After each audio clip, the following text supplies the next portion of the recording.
부산물로 99.999% 순도라니 이건 물리법칙 위반이다.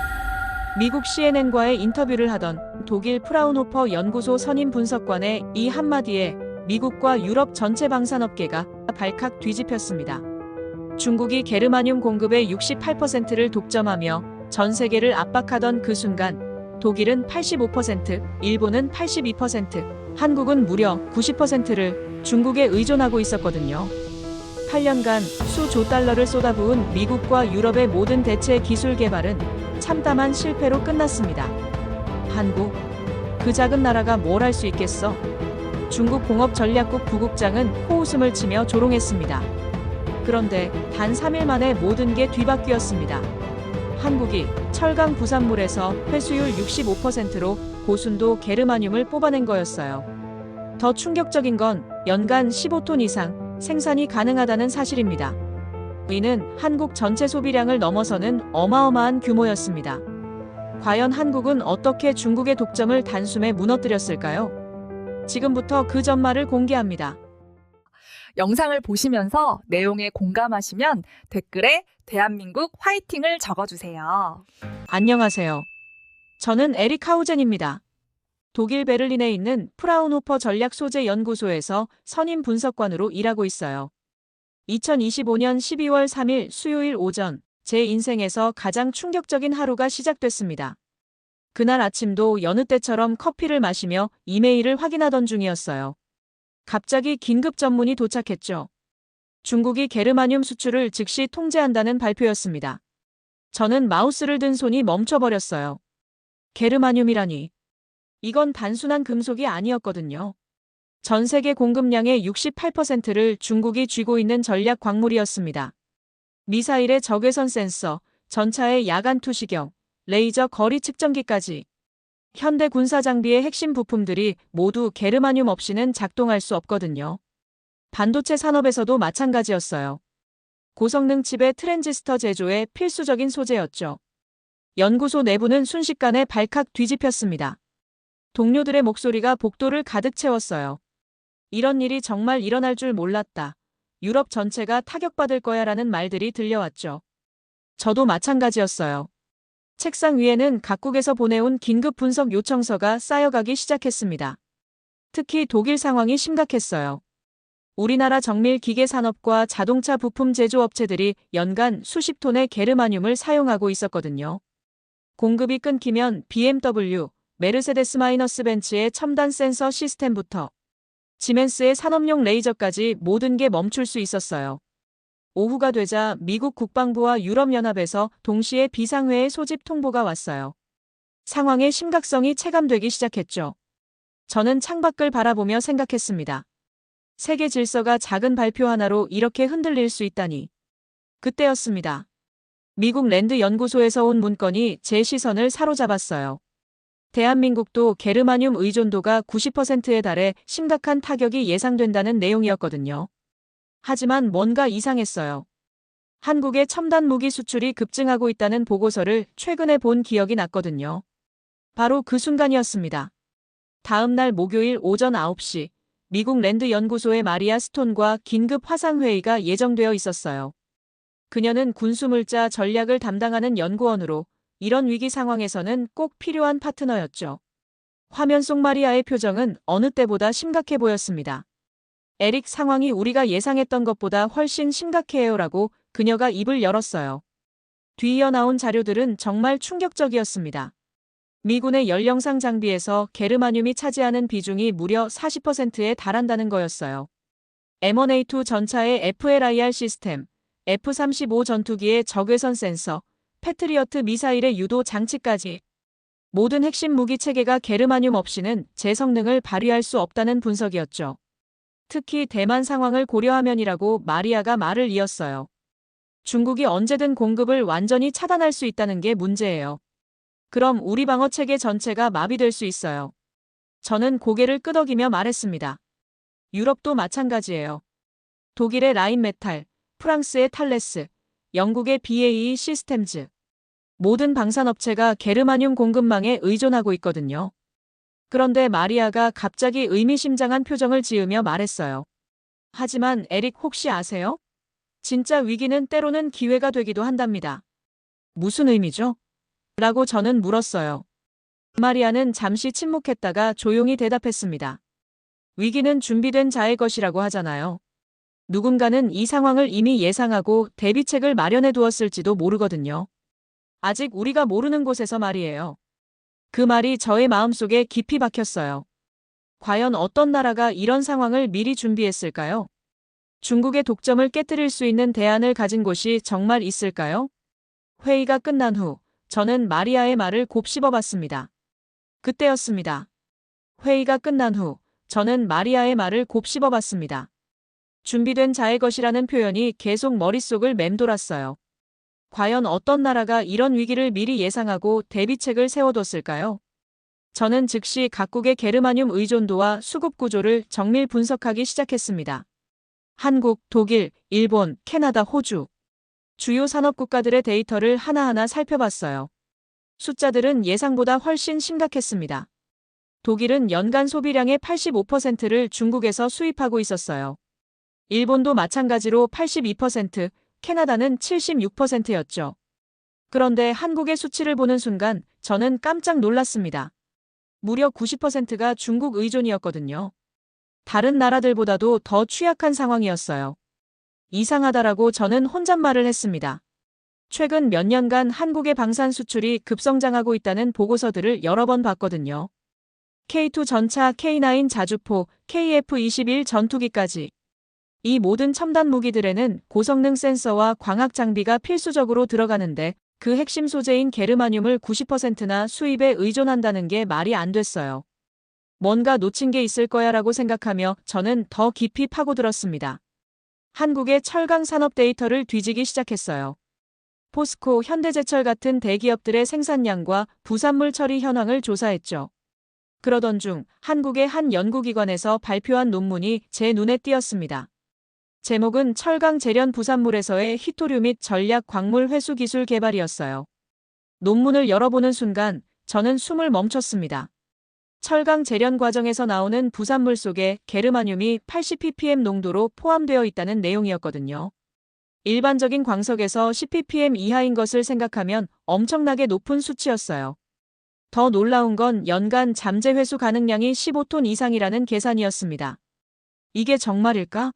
라고 저는 의구심을 품었어요. 하지만 논문의 저자들은 모두 한국의 유명한 연구기관 소속이었고 데이터도 매우 구체적이었습니다. 특히 회수율 관련 부분에서 제가 정말 놀란 건 기존 세계 표준 40%를 훨씬 넘는 65%까지 달성했다는 실험 결과였어요. 저는 즉시 해당 연구기관에 이메일을 보냈습니다. 안녕하세요. 독일 프라운호퍼 연구소의 에릭 하우젠입니다. 귀하들의 연구에 대해 더 자세히 알고 싶습니다. 라고 정중하게 문의했죠. 그날 밤 저는 잠들지 못하고 계속 생각했어요. 혹시 한국이 정말로 이 위기를 돌파할 열쇠를 가지고 있는 건 아닐까요? 며칠이 지났지만 한국 연구기관으로부터는 아무런 답장이 오지 않았어요. 저는 조금 실망하며 다른 자료들을 뒤지고 있었습니다. 그런데 금요일 오후 갑자기 제 이메일함에 새로운 메시지가 도착했어요. 발신자는 KMS 머티리얼즈 기술연구소였습니다. 제목은 게르마늄 회수 기술 관련 문의였죠. 저는 가슴이 두근거리며 메일을 열었어요. 안녕하세요, 에릭 하우젠 박사님. 저희 연구소의 토마스 리입니다. 귀하의 문의에 대해 답변드립니다. 현재 저희가 개발 중인 기술에 대한 일부 데이터를 첨부 파일로 보내드리니 검토해 보시기 바랍니다. 저는 서둘러 첨부 파일을 다운로드했습니다. PDF 파일이 열리는 순간 저는 의자에서 몸을 앞으로 기울였어요. 파일 제목부터가 심상치 않았거든요. 철강 부산물 기반 고순도 게르마늄 추출 기술 실증 결과 보고서. 첫 번째 페이지에 나온 수치들을 보는 순간 저는 입을 다물지 못했습니다. 철강 재련 부산물 속 게르마늄 농도가 평균 82.4ppm이라고 적혀 있었어요. 일반 광석의 8배가 넘는 수치였죠. 더 놀라운 건 연간 잠재 생산량이었어요. 무려 15.8톤이라고 계산되어 있었습니다. 하지만 진짜 충격은 그 다음 페이지에서 기다리고 있었어요. 회수율 관련 데이터였거든요. 기존 세계 표준이 38-42% 수준인데 이 기술은 무려 65.3%를 달성했다고 나와 있었습니다. 이럴 수가! 라고 저는 중얼거렸어요. 이 수치가 정말이라면 한국은 게르마늄 분야에서 완전히 새로운 패러다임을 만들어낸 거였어요. 더 자세히 읽어보니 공정혁신도 놀라웠습니다. 기존에는 원광에서 게르마늄을 추출하려면 20단계 이상의 복잡한 화학 처리가 필요했거든요. 그런데 이 기술은 단 14단계로 줄였다고 하더라고요. 공정이 단순해진다는 건 그만큼 비용이 줄어든다는 의미였어요. 가장 눈에 띈 부분은 순도였습니다. 오헨, 즉 99.999% 순도를 안정적으로 달성할 수 있다고 적혀 있었거든요. 이 정도 순도는 군사용 적외선 센서에 필요한 최고 등급이었어요. 중국도 독일도 상업적으로 안정화하지 못한 영역이었죠. 저는 파일을 여러 번 다시 읽었습니다. 혹시 제가 잘못 이해한 건 아닐까 싶어서요. 하지만 데이터는 명확했어요. 한국이 정말로 게임 체인저급 기술을 개발한 거였습니다. 그때 갑자기 마리아의 말이 떠올랐어요. 위기는 준비된 자의 것이라던 그 말 말이에요. 한국이 바로 그 준비된 자였던 거죠. 저는 즉시 답장을 보냈습니다. 이 기술을 직접 확인해 볼 수 있을까요? 저는 즉시 답장을 보냈습니다. 이 기술을 직접 확인해 볼 수 있을까요? 하지만 메일을 보낸 직후부터 머릿속이 복잡해지기 시작했어요. 정말로 한국까지 가서 확인해 볼 필요가 있을까요? 다음 날 토요일 아침, 토마스 리로부터 답장이 왔어요. 물론입니다. 다음 주에 저희 울산 연구단지로 오시면 실증 설비를 직접 보여드릴 수 있습니다. 실제 공정 과정과 결과물까지 확인하실 수 있어요. 저는 항공권 예약 사이트를 열어놨지만 마우스 커서만 깜빡이고 있었어요. 마음이 계속 흔들렸거든요. 한편으로는 이 기술이 정말이라면 세계 공급망 위기의 해결책이 될 수 있다는 기대감이 있었어요. 하지만 다른 한편으로는 의구심도 컸습니다. 정말 부산물로 오엔 순도까지 가능할까? 라고 저는 혼잣말을 했어요. 독일에서도 수십 년간 연구해온 분야인데 한국이 갑자기 혁신적인 기술을 개발했다는 게 믿기지 않았거든요. 특히 회수율 65%라는 수치는 기존 상식을 완전히 뒤엎는 수준이었어요. 월요일 오전, 저는 독일 본부에 출장 신청을 했습니다. 부서장인 밀러 박사에게 상황을 설명했죠. 중국의 게르마늄 통제 상황에서 한국이 대안 기술을 보유했을 가능성이 있습니다. 밀러 박사는 처음에는 회의적이었어요. 에릭, 과장된 기술일 수 있어. 특히 아시아 쪽에서 나오는 자료들은 종종 실제보다 부풀려지는 경우가 많잖아. 정말 신중하게 검토해야 해. 하지만 제가 받은 데이터를 보여드리자 그의 표정이 달라졌어요. 회수율 65%? 정말이라면. 이건 산업 전체를 바꿀 수 있는 수준인데. 결국 출장은 승인됐지만 철저한 검증이라는 조건이 붙었습니다.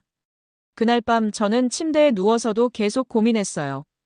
혹시 제가 너무 성급하게 판단하는 건 아닐까요? 한국 연구진이 의도적으로 데이터를 과장했을 수도 있잖아요. 하지만 동시에 다른 생각도 들었습니다. 만약 이 기술이 정말이라면 중국의 독점 체제를 깨뜨리고 전 세계 공급망을 안정화시킬 수 있는 기회를 놓치는 거잖아요. 연구자로서 진실을 확인하지 않고 넘어갈 순 없었어요. 화요일 아침, 저는 결심을 굳혔습니다. 마리아에게 전화를 걸었어요. 마리아, 한국에 가서 직접 확인해 보려고 해. 정말요? 어떤 단서를 찾으신 거예요? 라고 그녀가 물었어요. 저는 토마스 리로부터 받은 데이터를 간략하게 설명했습니다. 마리아는 잠시 침묵하더니 말했어요. 에릭, 만약 그게 정말이라면 이건 단순한 기술 발견이 아니에요.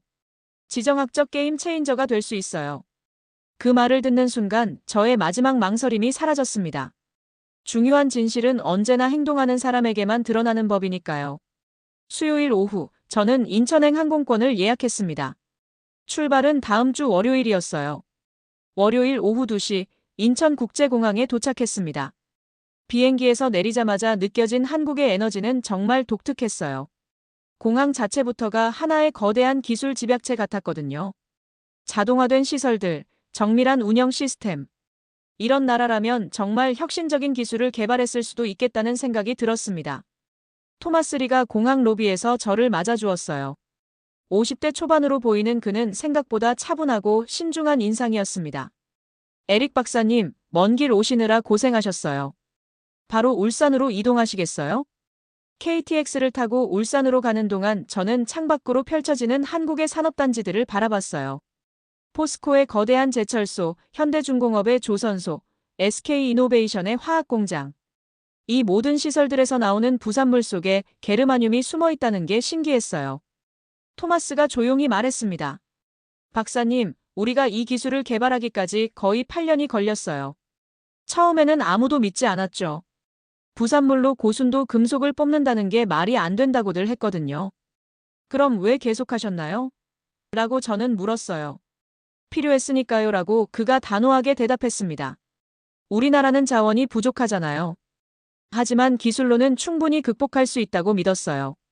특히 중국이 언젠가는 공급을 제한할 거라는 걸 예상했거든요. 울산역에 도착해서 KMS 머티리얼즈 연구단지로 향하는 동안 저는 토마스로부터 받은 추가 자료를 다시 살펴봤어요. 철강 부산물 속 게르마늄 농도가 실제로 82.4ppm이라는 수치는 여전히 놀라웠습니다. 이 농도는 정말 일정하게 유지되나요? 라고 저는 물었어요. 네, 포스코와 현대제철의 재련 공정이 표준화되어 있어서 부산물 성분도 매우 안정적이에요. 계절별 편차가 5% 미만이거든요 라고 토마스가 설명했습니다. 연구단지가 보이기 시작했을 때 저는 정말 새로운 세계로 들어서고 있다는 느낌을 받았어요. 이곳에서 제가 세계 공급망의 미래를 바꿀 수 있는 기술을 직접 목격하게 될 거라는 예감이 들었거든요. 토마스가 차에서 내리며 말했습니다. 박사님, 이제 저희가 8년간 개발한 모든 것을 보여드릴게요. 아마 놀라실 거예요. 저는 가슴이 두근거리며 연구소 정문을 바라봤습니다. 바로 그 순간이었습니다. 연구소 정문을 지나 내부로 들어서자마자 저는 깜짝 놀랐습니다. 밖에서 보기에는 평범한 산업시설 같았는데 안쪽은 완전히 다른 세계였어요. 정밀한 계측 장비들과 첨단 추출 시설들이 체계적으로 배치되어 있었거든요. 토마스가 저를 금속 추출 라인으로 안내하며 말했습니다. 박사님, 우리가 보여드릴 건 단순한 데모가 아닙니다. 실제 산업화 직전 단계죠. 이미 일일 처리량 500kg 규모로 안정적인 운영이 가능해요. 그때 한 명의 여성 연구원이 우리에게 다가왔어요. 안녕하세요, 박은지 박사입니다. 이 공정의 기술 개발을 담당하고 있어요. 30대 중반으로 보이는 그녀는 차분하면서도 자신감 넘치는 모습이었습니다. 박은지 박사가 첫 번째 추출 탱크 앞에서 설명을 시작했어요. 여기서 철강 부산물을 산처리하는데 핵심은 pH 조절이에요. 기존 방식은 강산을 사용해서 환경 부담도 크고 효율도 낮았거든요. 저희는 특수 완충 용액을 개발해서 이 문제를 해결했어요. 저는 모니터에 표시되는 실시간 데이터를 유심히 지켜봤습니다. 온도 85도, pH 3.2, 게르마늄 추출률 94.7%. 모든 수치가 놀라울 정도로 안정적이었어요. 불순물 제거는 어떻게 하시나요? 라고 저는 물었어요. 박은지 박사가 다음 공정 라인으로 저를 안내했습니다. 이게 저희 기술의 핵심이에요. 선택적 침전법을 개발했거든요. 아연, 납, 구리 같은 불순물들을 단계별로 99.9996% 제거할 수 있어요. 그 수치를 듣는 순간 저는 숨을 삼켰어요. 독일에서도 99.99%까지는 가능했지만 99.9996%는 이론적으로만 존재하던 영역이었거든요. 정말 그 정도까지 가능한가요? 직접 보여드릴게요라고 박은지 박사가 말했습니다. 그녀가 분석 장비 앞으로 가서 최근 샘플의 순도 검사 결과를 화면에 띄웠어요. 불순물 농도가 0.0004%라고 표시되어 있었습니다. 토마스가 옆에서 덧붙였어요. 박사님, 이게 저희가 8년간 축적한 노하우의 결과예요. 공정 단계도 기존 20단계에서 14단계로 줄였고 에너지 소비량도 40% 절감했거든요. 저는 점점 한국 기술의 진짜 무게를 이해하기 시작했어요. 이건 단순한 대체 자원 개발이 아니었어요. 완전히 새로운 공급망 체계를 만들어낸 거였죠. 그때 마리아가 며칠 전에 했던 말이 다시 떠올랐습니다. 준비된 나라가 있을 거라고 했던 그 말 말이에요. 한국이 바로 그 나라였던 거죠. 박은지 박사가 조용히 말했습니다. 이제 실제 회수율 테스트를 보여드릴까요? 이제 실제 회수율 테스트를 보여드릴까요? 라고 박은지 박사가 말했습니다. 저는 고개를 끄덕이며 그녀를 따라갔어요. 드디어 제가 가장 궁금해했던 부분을 직접 확인할 수 있는 순간이었거든요. 실험실 중앙에 있는 대형 추출 장비 앞에서 박은지 박사가 설명을 시작했어요. 이 장비는 실제 공장에서 사용할 설비의 축소 모델이에요. 하루 처리량 기준으로 110 스케일이죠. 토마스가 모니터를 가리키며 말했습니다.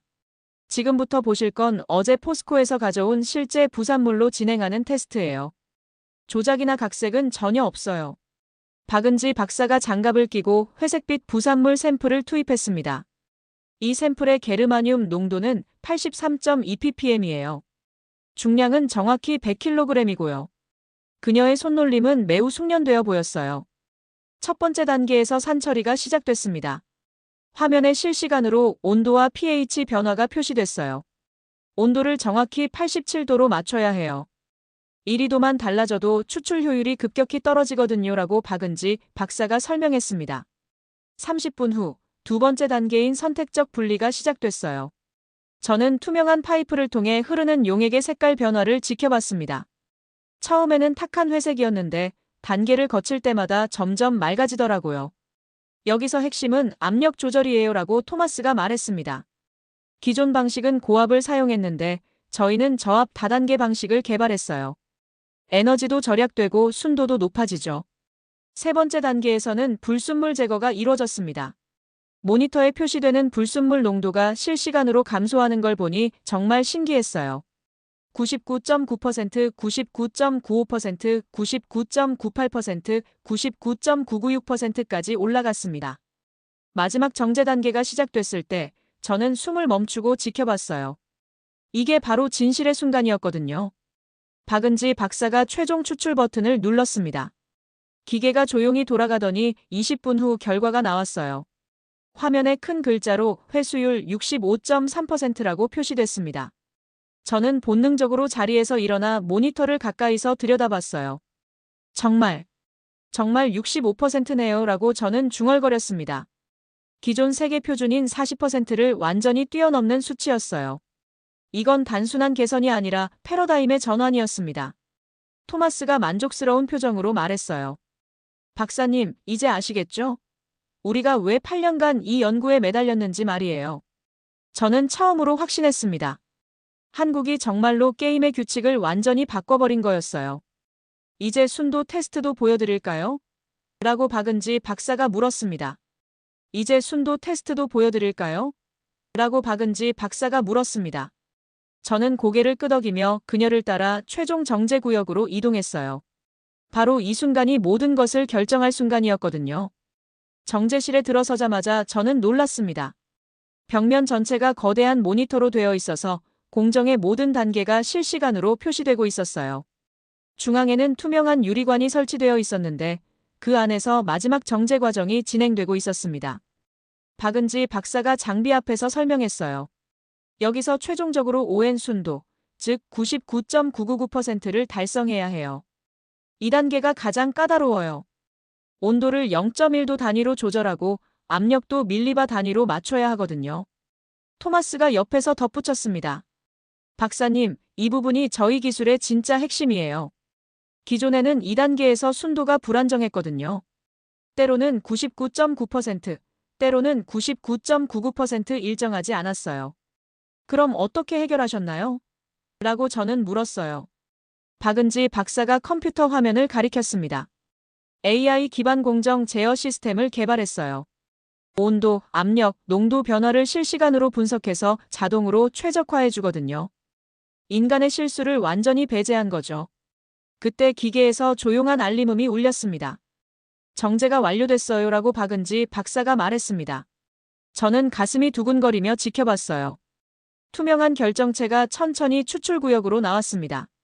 정말 아름다웠어요. 다이아몬드처럼 투명하고 깨끗한 게르마늄 결정이었거든요. 박은지 박사가 조심스럽게 그것을 분석 장비에 넣었습니다. 모니터에 분석 결과가 나타나기 시작했어요. 불순물 농도가 실시간으로 측정되면서 화면에 표시됐습니다. 0.001%, 0.0005%, 0.0003%, 0.0001%까지 내려갔습니다. 마지막 수치가 확정됐을 때 저는 입을 다물지 못했습니다. 순도 99.9996%라고 화면에 떠 있었거든요. 군사용 적외선 센서에 필요한 ON 기준을 완벽하게 충족하는, 아니 그것을 뛰어넘는 수치였어요. 이건 정말 대단해요라고 저는 감탄했습니다. 중국도 독일도 상업적으로 안정화하지 못한 영역인데. 토마스의 표정이 갑자기 진지해졌어요. 박사님, 그래서 저희가 조심스러운 거예요. 이 기술이 알려지면 중국이 가만히 있지 않을 거거든요. 그 순간 저는 깨달았습니다. 제가 목격한 이 기술은 단순한 산업혁신이 아니었어요. 전 세계 전략 균형을 바꿀 수 있는 지정학적 게임 체인저였던 거죠. 박은지 박사가 조용히 말했습니다. 그럼에도 불구하고 세상이 알아야 한다고 생각해요. 한 나라가 독점하는 시대는 끝나야 하니까요. 라고 박은지 박사가 말했습니다. 저는 그 말에 깊이 공감했어요. 하지만 동시에 불안한 기분도 들었습니다. 한국에서의 둘째 날 저녁 호텔로 돌아와 독일 본부에 1차 보고서를 작성하고 있었어요. 제가 직접 목격한 기술의 놀라운 성과들을 정리하면서도 조심스럽게 표현하려고 노력했습니다. 하지만 데이터는 명확했어요. 회수율 65%, 순도 99.9996%, 연간 생산 가능량 15톤 이상. 보고서를 본부 내부망에 올린 지 몇 시간 후 예상치 못한 일이 벌어졌습니다. 밀러 부서장으로부터 긴급 전화가 걸려온 거예요. 에릭, 자네 보고서 일부가 벌써 외부로 유출됐어. 어떻게 된 거야? 그의 목소리에는 당황스러움이 묻어 있었어요. 무슨 말씀이세요? 라고 저는 놀라며 물었습니다. 유럽연합 내부 네트워크를 통해 자네 보고서 초안이 공유됐어. 그런데 중국 쪽에서 벌써 반응이 나오고 있다고 해. 저는 즉시 노트북을 열어 국제뉴스를 검색했어요. 정말로 중국 관영 매체에서 관련 기사가 나오기 시작했더라고요. 독일 연구기관의 허위정보 유포 의혹이라는 제목의 기사였어요. 중국 공업전략국 부국장 리우 자오펑의 인터뷰가 실려 있었습니다. 에릭 하우젠이라는 독일 연구원이 한국의 게르마늄 기술을 과장 보도하고 있다. 이는 명백한 허위정보다. 더 놀라운 건 중국 국영 기업들의 반응이었어요.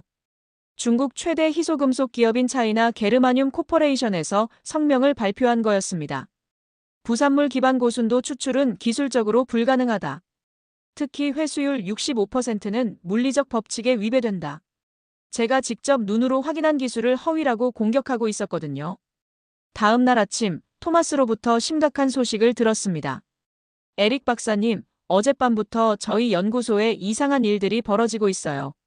무슨 일인가요? 먼저 중국 바이어들이 갑자기 모든 계약을 취소했어요. 그리고 우리 연구진 개인 이메일로 협박성 메시지들이 들어오고 있고요. 토마스의 표정이 어느 때보다 진지했습니다. 박은지 박사도 걱정스러운 표정으로 말했어요. 해킹 시도도 감지됐어요. 저희 내부 서버에 대한 외부 침입 흔적이 발견됐거든요. 보안팀에서는 중국발 사이버 공격일 가능성이 높다고 보고 있어요. 그때 저는 깨달았습니다. 이건 더 이상 기술의 문제가 아니었어요. 국제정치의 소용돌이 한가운데로 들어가고 있었던 거죠. 토마스가 조용히 말했습니다. 박사님, 저희는 이미 이런 상황을 예상하고 있었어요. 중국이 자신들의 독점 지위를 지키려고 모든 수단을 동원할 거라는 걸 알고 있었거든요. 그럼 어떻게 하실 거예요? 라고 저는 물었어요. 계속할 거예요 라고 박은지 박사가 단호하게 대답했습니다. 우리가 개발한 기술은 진짜고 세상이 알 권리가 있어요. 중국의 압박에 굴복할 순 없어요. 하지만 그날 오후 더 심각한 일이 벌어졌습니다. 한국 정부로부터 연락이 온 거예요. 보안상 이유로 외국인 연구원의 연구소 출입을 잠정 제한한다는 통보였습니다. 저는 호텔방에 혼자 남겨졌어요. 과연 제가 올바른 선택을 한 걸까요? 그런데 그때 상황이 더욱 심각하게 돌아가기 시작했어요. 다음 날 아침 6시 밀러 부서장으로부터 긴급 전화가 걸려왔습니다. 에릭, 큰일 났어. 자네 보고서가 해킹으로 완전히 유출됐어. 뭐라고요? 저는 잠에서 깨어나며 황급히 물었어요. 자네가 작성한 초안 전체가 어젯밤에 외부로 흘러나갔어. 한국의 게르마늄 기술 성능, 회수율 데이터, 순도 분석 결과까지 모든 게 포함되어 있었다고.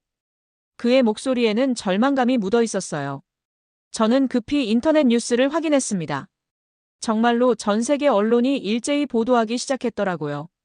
하지만 반응이 완전히 갈렸어요. 중국 관영 매체들은 서구에 조작된 가짜뉴스라며 강력히 반박했습니다. 리우 자오펑 부국장이 베이징에서 기자회견을 열었어요. 독일과 한국이 합작해서 허위 정보를 유포하고 있다.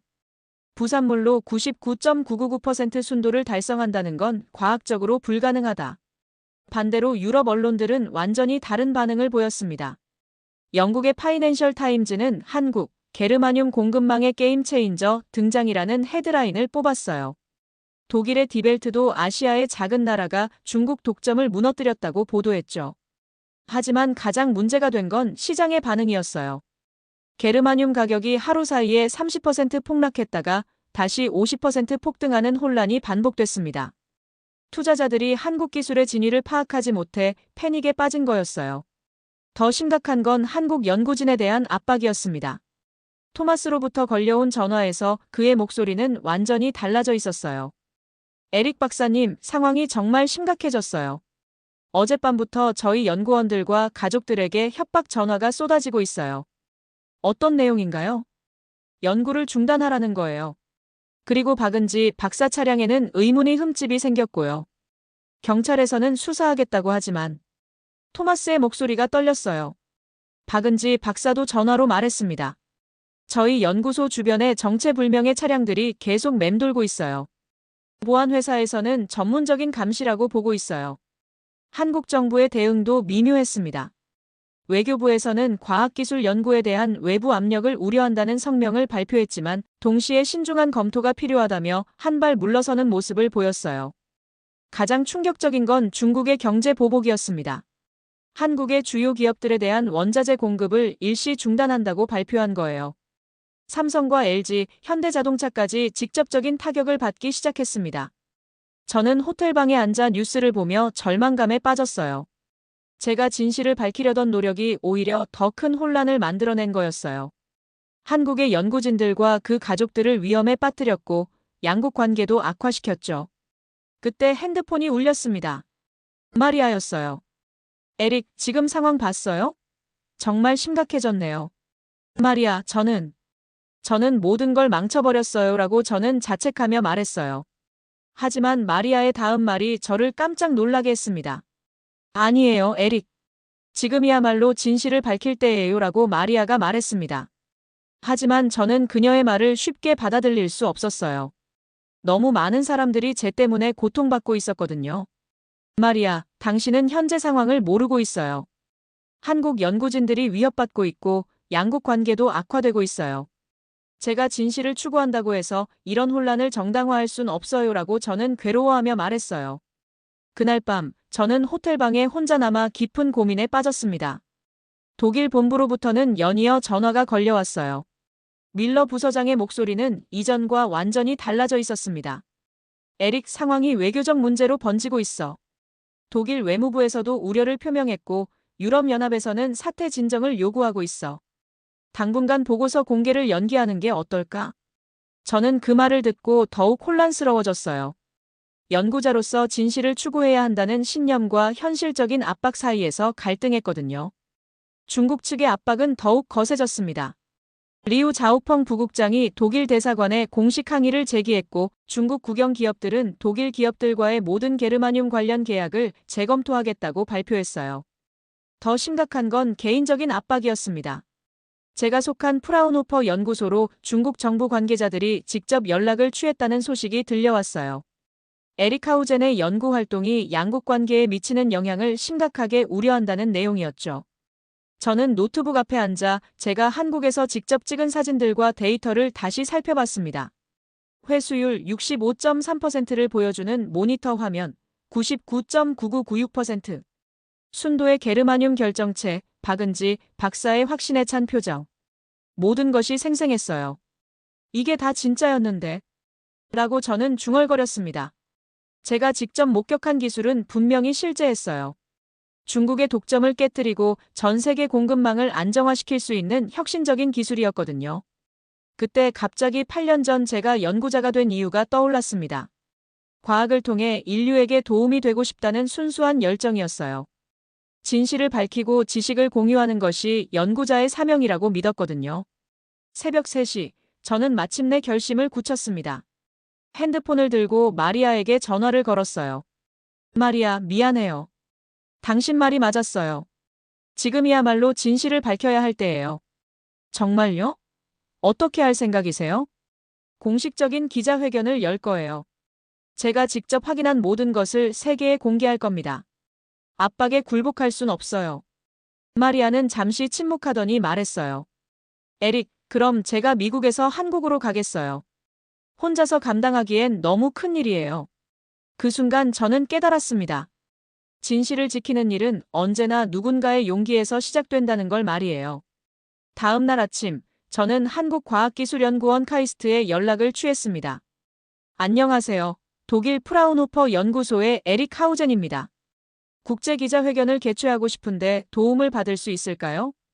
카이스트 국제협력실 김 실장의 목소리는 조심스러웠어요.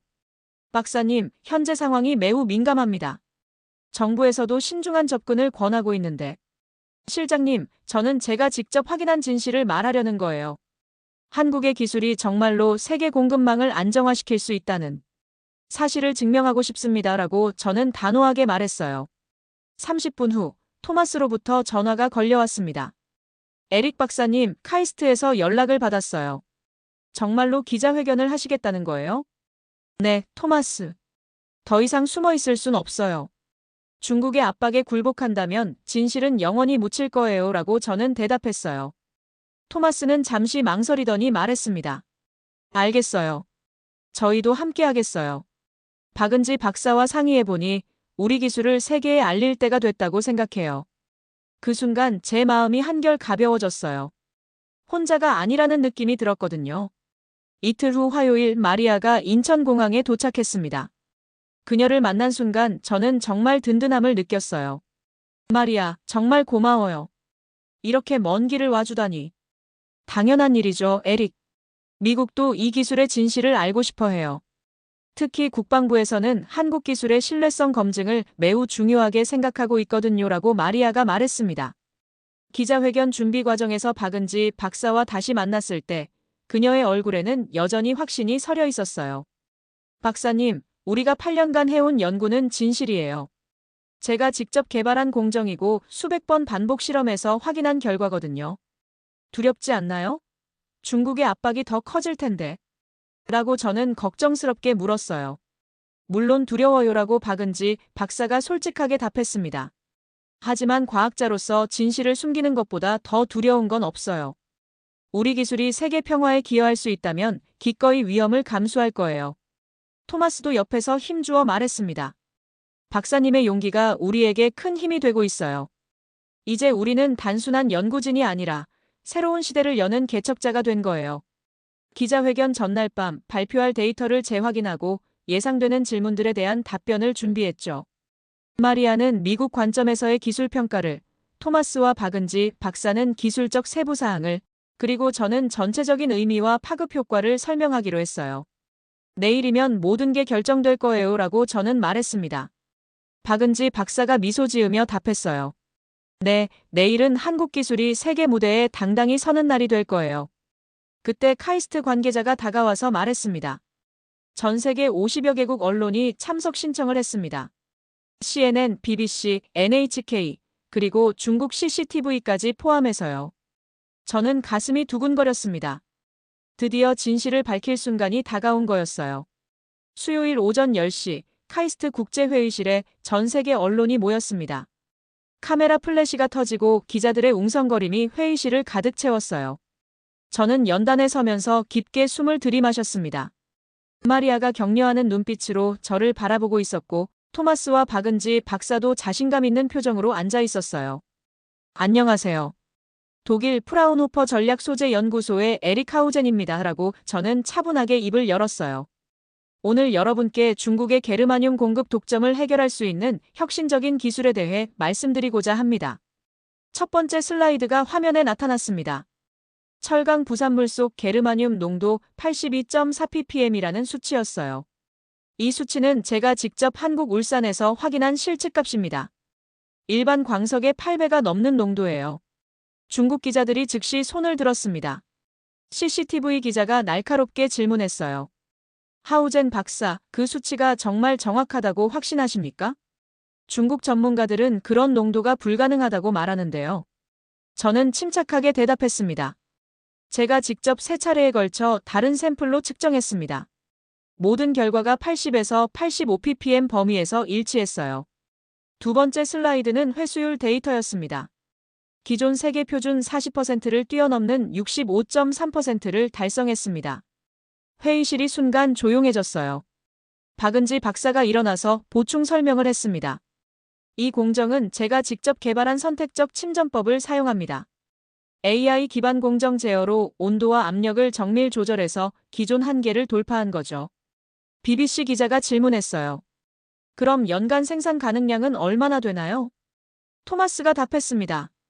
한국의 철강 부산물 발생량을 기준으로 계산하면 연간 15.8톤 이상 가능해요. 이는 한국 전체 소비량을 넘어서는 수준입니다.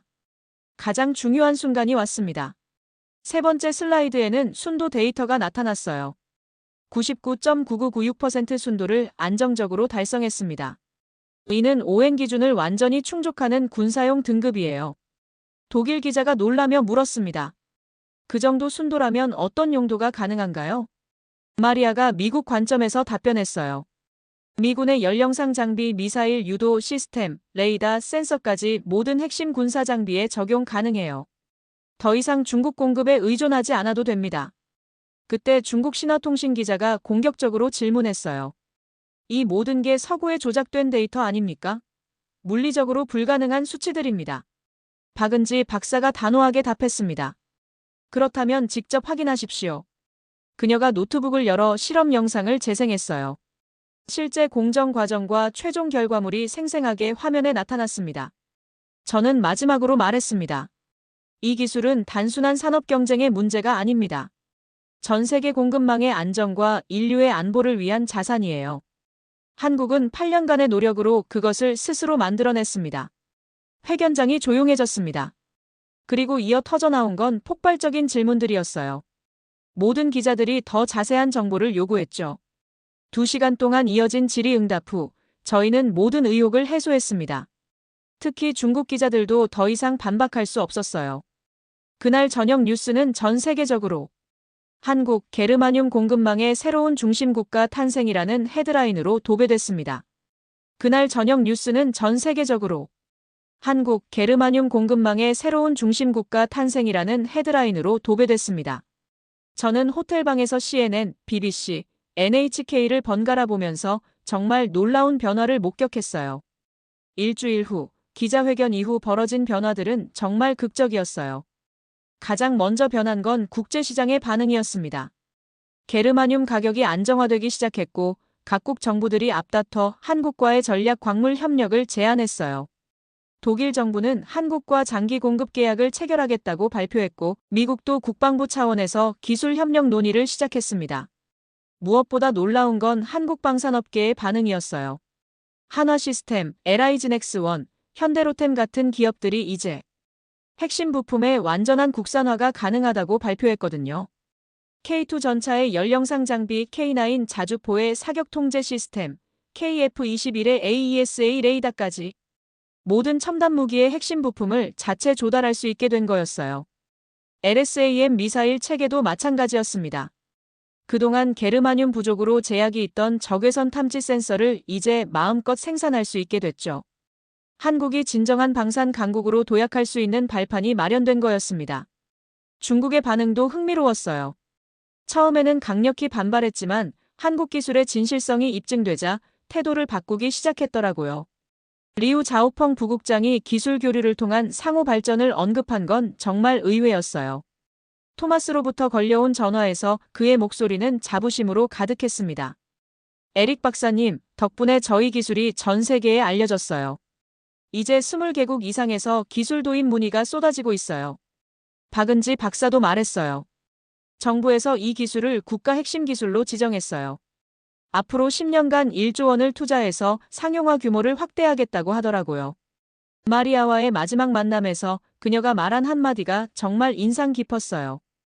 에릭, 당신이 보여준 용기 덕분에 세계 공급망이 더 안전해졌어요. 이제 어떤 나라도 전략 자원으로 다른 나라를 위협할 수 없게 됐거든요. 귀국 전날 밤, 저는 한강공원을 걸으면서 지난 며칠을 되돌아봤습니다. 중국의 게르마늄 통제로 시작된 위기가 역설적으로 한국을 세계 전략 광물 시장의 핵심으로 끌어올렸어요. 한국의 젊은 연구자들이 부산물 속에서 찾아낸 그 작은 결정체가 전 세계 지정학적 균형을 바꿔놓은 거였습니다. 99.9996% 순도의 게르마늄은 단순한 금속이 아니라 새로운 시대의 상징이었어요. 비행기 창문으로 한국 땅이 멀어져 가는 걸 보면서 저는 확신했습니다. 위기는 누군가에게는 파괴지만 준비된 나라에게는 새로운 시작이 된다는 걸 말이에요. 한국이 바로 그것을 증명해낸 거였죠.